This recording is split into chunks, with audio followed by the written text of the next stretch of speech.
Have you ever been broke before? Yes, I was broke before on a number of occasions. Okay. It was like some series. I'll give you an example. In 2008, Yes. when there was hyperinflation in the country, my earnings were wiped. My pension, my savings were also wiped. So I eventually found myself with little money. Okay. And the needs were higher. In fact, I became insolvent. All right. Not only myself, but I know it was more like a national challenge. Okay. But personally, maybe the next question is, you were saying, how did I come out of it? Yes. During the same period of 2008, I decided, I was an employee in a very high government office. My status was okay. So I decided to also do part-time work where I was teaching at 3 colleges during the evenings. Okay. So I was teaching from Monday to Thursday. Friday was the only one I was not teaching. Okay. So the negotiations in terms of the income I was getting from these schools, it was enough to cushion me, which was additional income to my salary. Okay. So this is how I leveraged my situation at that time. Okay. So the next question is, did you go to college or to university? Personally, I by that time I had 3 diplomas. Okay. Then I eventually did undergrad. Then I did masters. Working towards a doctorate, which Okay. I hope before the end of the year I should be having it. Okay. Thank you so much. So the next question is, did education help you to become successful in or financially freedom? I think education helped me to some extent, but I wish if I had received the right education, I could have been much better than myself. Okay. What am I saying? Much of what I've internalized, maybe more than 60% is not useful. Okay. But the few useful information is actually being disturbed with a lot of information that I have. Okay. So I think the learning curriculum, the socialization as I was growing, Yes. was not helpful for me to become a person of impact. Okay.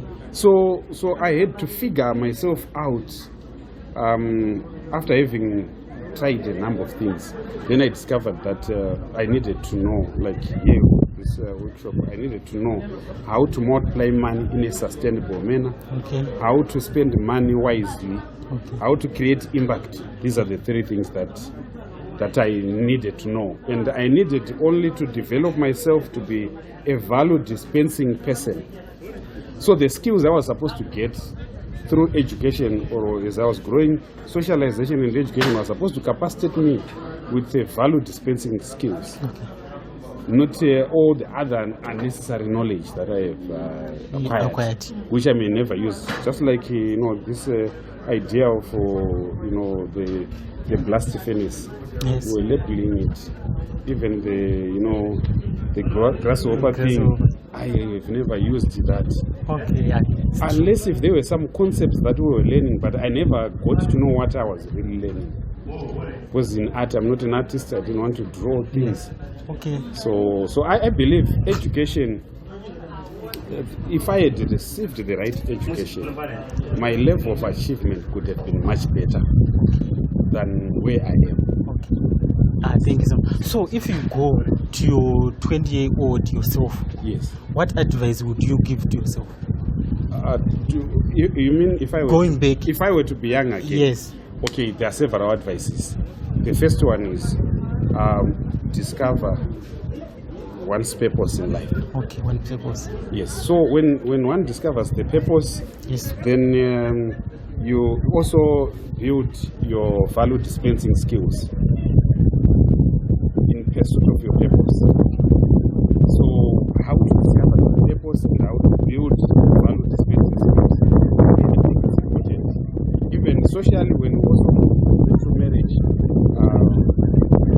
if I was not going to employment, there may be learning purposes venture into entrepreneurship at Entrepreneurship. an early age, and I would also get married at an early stage, Okay. so that my kids, by the time I get maybe 30, I should have finished the issues of having kids, so that I don't need to finance education of my kids whilst I'm now retired. Okay. So even my kids, I would also want them to venture into entrepreneurship, because I believe entrepreneurship is the sure way for sustainable financial security of the family. Okay. So exiting poverty cage or poverty culture, Yes. entrepreneurship is the best. The best. Yes. Entrepreneurship. Okay. Thank you so much. So many people talk about taking risk as an entrepreneur. Yes. Can you give me more about it? Taking risk. Actually, I'm a trainer on risk management. Okay.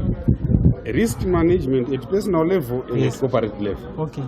So not to take a risk is also a risk. A risk. Yes. Okay. So one now needs to weigh the risk that is riskier, Okay. and you avoid the riskier risk. For example, if a person decides not to venture into entrepreneurship, fearing risks that are associated with collapse of business and the like, you risk there is what you call opportunity cost, the possibility of becoming successful. You actually lose the other side. Plus risk, there is upside risk and downside risk. So one needs to weigh and even risk. I mean, entrepreneurs, you don't just get in blind. You need to understand, the sector, the industry. You also program the risks that are associated, and you look at your capacity when you venture into that. It's like getting into a pool. You don't just dive into a pool without knowing whether there are crocodiles or not. So risk management, I think it should be taught at primary school level. It must be taught so that we grow up knowing how to manage risks. But otherwise, you know what?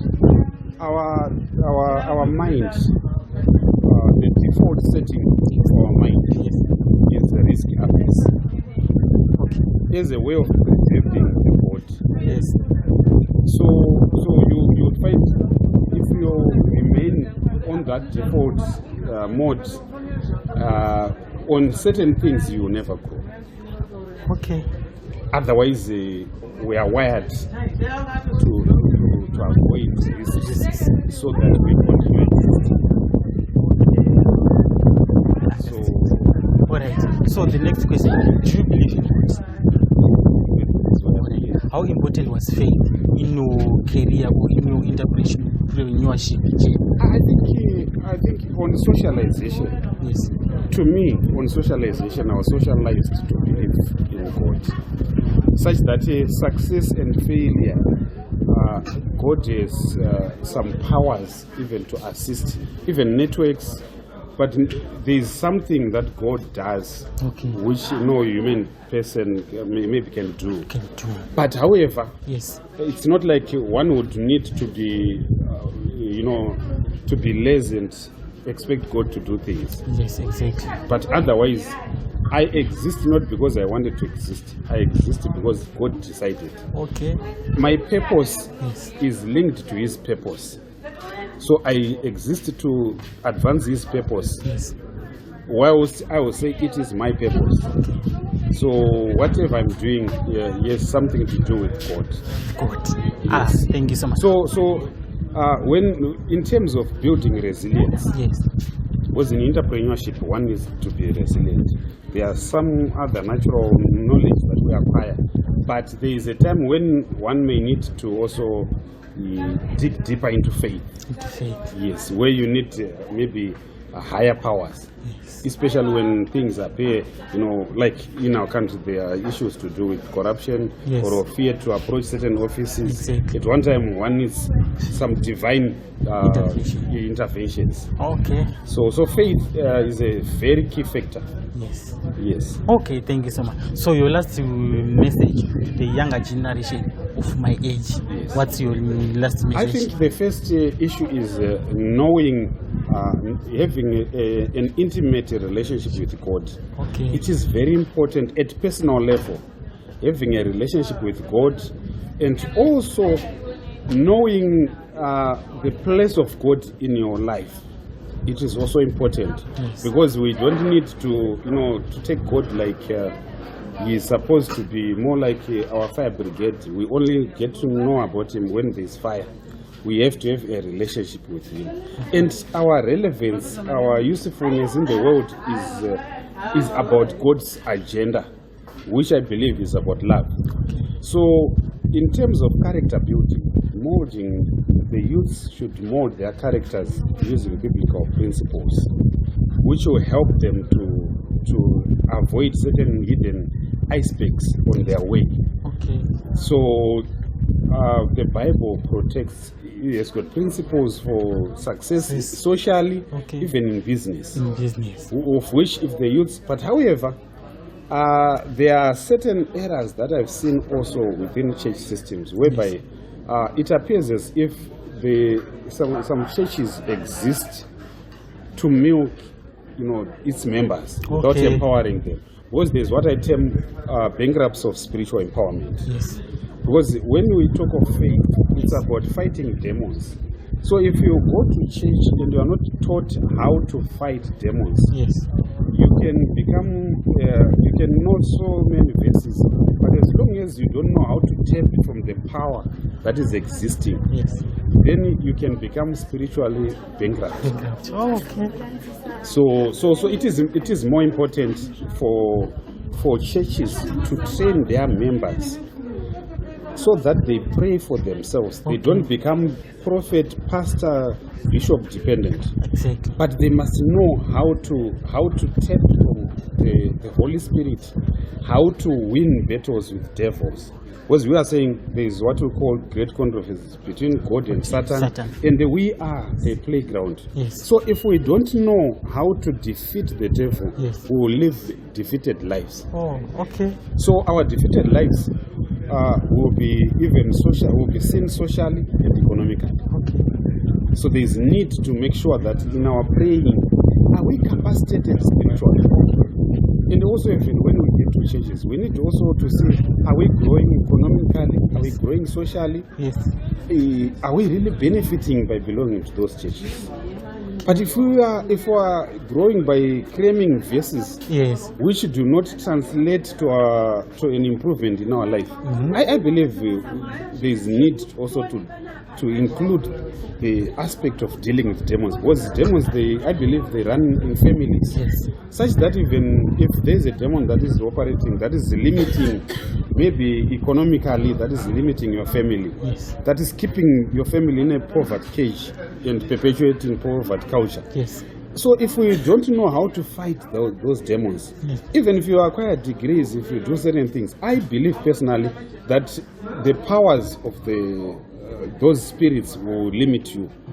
Because I believe what we see on earth is determined by what is in the spirit world. So if we win in the spirit world first, then the manifestation will be in the physical world. Thank you so much. So in terms of business, Yes. what are you into? Okay, I run an organization that is into mental health advocacy. Advocacy. Okay. Then we also we focus mostly on advocacy, prevention, and also on treatment. We focus on counseling. But we are looking forward to rehabilitation. Okay. Then the other side is the financial wellness of people. We also train on how to set up a business, how to run a successful business. We also deal with individuals from life coaching, personal development planning, how to discover one's purpose. We also coach the young people. So there's the financial wellness side, where we even run training programs on leadership, risk management, marketing, also do strategy facilitation. Okay. So how can people get in touch with you? Okay. Yes. My organization is called Itai Trust. Itai Trust. Itai Trust. Okay. It's also we've got a website. Okay. Then my contact number is 0773 751 682. Yeah, 0773 751 682. Just to go back a little bit. The concept I was talking about of faith. Yes. We are also building a new product where we are saying in businesses there are some people that may have problems with tenants. We are going to train them how to handle, how to deal with tenants.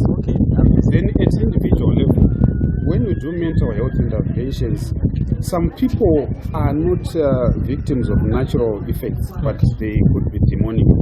So counseling may not work, drugs may not work to solve that. So we're working on a model where we will train people how to do it for themselves. Okay. So this is a new product. Thank you so much. Thank you so much. Thank you so much. Thank you so much for your time. Yes.